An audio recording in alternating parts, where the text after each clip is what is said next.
السلام علیکم۔ فجر کی نماز کے بعد یہ ایک تسبیح پڑھ لو۔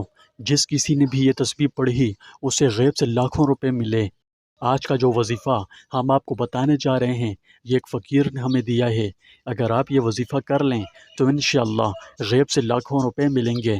یہ وظیفہ بڑا قیمتی وظیفہ ہے، یہ بڑی مشکل سے ملا ہے۔ یہ قرآنی آیت کا بابرکت وظیفہ ہے۔ محترم ناظرین، یہ بڑا ہی طاقتور وظیفہ ہے۔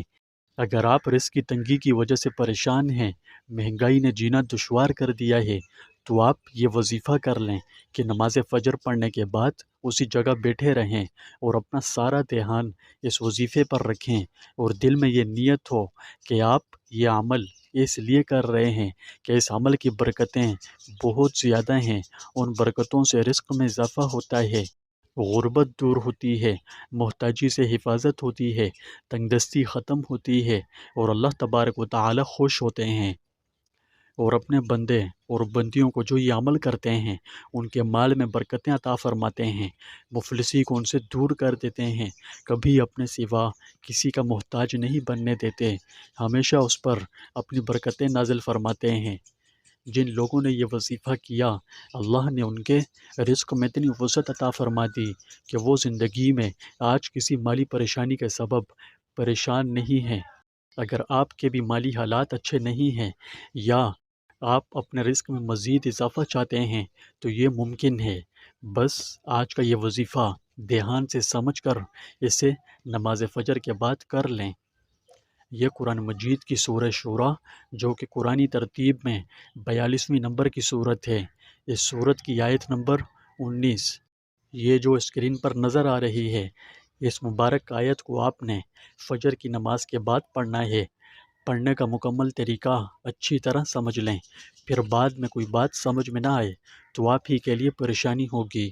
اس لیے بہتر ہے کہ ہر بات پوری توجہ اور غور سے سنیں تاکہ آپ کو وظیفہ اچھی طرح سمجھ آ سکے اور آپ کامیابی سے اس وظیفے کو کر کے اس کے زبردست فوائد حاصل کر سکیں۔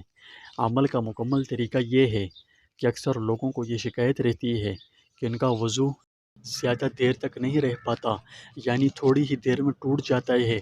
اگر وضو ٹوٹ جائے تو دوبارہ کرنا ضروری ہے۔ یہ وظیفہ وضو کی حالت میں کرنا ہے، بے وضو نہیں کرنا، ٹھیک ہے؟ اس بات کا خیال رکھتے ہوئے کہ آپ کا وضو ہے، آپ نے اول دل میں نیت کرنی ہے۔ نیت آپ کسی بھی زبان میں کر سکتے ہیں۔ اس کے بعد سورہ شورہ کی آیت نمبر 19 یہ جو اسکرین پر چل رہی ہے اسے پڑھنا ہے۔ پڑھتے ہوئے آپ اسے دیکھ کر بھی پڑھ سکتے ہیں، یا اگر آپ کو زبانی یاد ہو تو زبانی بھی پڑھ سکتے ہیں۔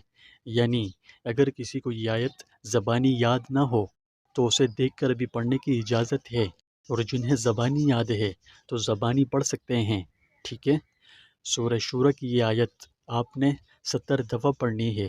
پڑھنے کا طریقہ یہ ہے کہ اس کی آیت کو پڑھتے ہوئے اس کے الفاظ پر غور کرنا ہے اور اس کے مطلب کو بھی ذہن میں رکھنا ہے۔ اگر آپ کو اس آیت کا مطلب نہیں معلوم تو ہم آپ کو اس کا مطلب بتا دیتے ہیں۔ اس آیت کا مفہوم یہ ہے، اللہ اپنے بندوں پر بہت مہربان ہے، وہ جس کو چاہتا ہے رزق دیتا ہے، اور وہی ہے جو قوت کا بھی مالک ہے، اقتدار کا بھی مالک ہے۔ یہ مفہوم اس آیت کے مطلب کو واضح کرتا ہے۔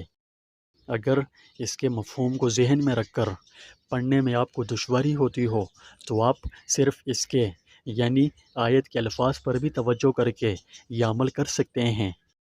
جب آپ یہ وظیفہ پڑھ لیں تو اس کے بعد اپنے دونوں ہاتھوں کی ہتھیلیوں پر پھونک کر اپنے جسم پر پھیر لیں۔ محترم ناظرین، یہ وظیفہ آپ نے روزانہ پابندی کے ساتھ بلا ناغہ فجر کی نماز کے بعد کرنا ہے۔ اس وظیفے کی برکت سے آپ کے لیے پیسوں، روزی اور مال و دولت کے غیبی دروازے کھل جائیں گے۔ آپ کے رزق میں برکت ہوگی، رزق میں اضافہ ہو جائے گا، کبھی رزق کی تنگی نہیں ہوگی، تنگ دستی سے حفاظت رہے گی، محتاجی قریب بھی نہیں آئے گی۔ یہ تیر بہدف وظیفہ ہے جو اپنے نشانے پر ٹھیک طرح سے لگتا ہے۔ یہ وظیفہ آپ پر رزق کے غیبی دروازے کھول دے گا، کبھی آپ کو اس کی برکت سے پیسوں کی کمی شکایت نہیں رہے گی۔ یہ وظیفہ جس کسی نے بھی کیا اسی نے سے بڑا مجرب پایا۔ اگر آپ بھی اس وظیفے کو کرنا چاہتے ہیں تو اس خاص ترکیب کے ساتھ آپ بھی کر سکتے ہیں، ٹھیک ہے؟ یہ بہت مجرب عمل ہے، آپ اسے دوسروں کے ساتھ بھی شیئر کریں تاکہ ہم سب کے لیے صدقہ جاریہ ہو جائے۔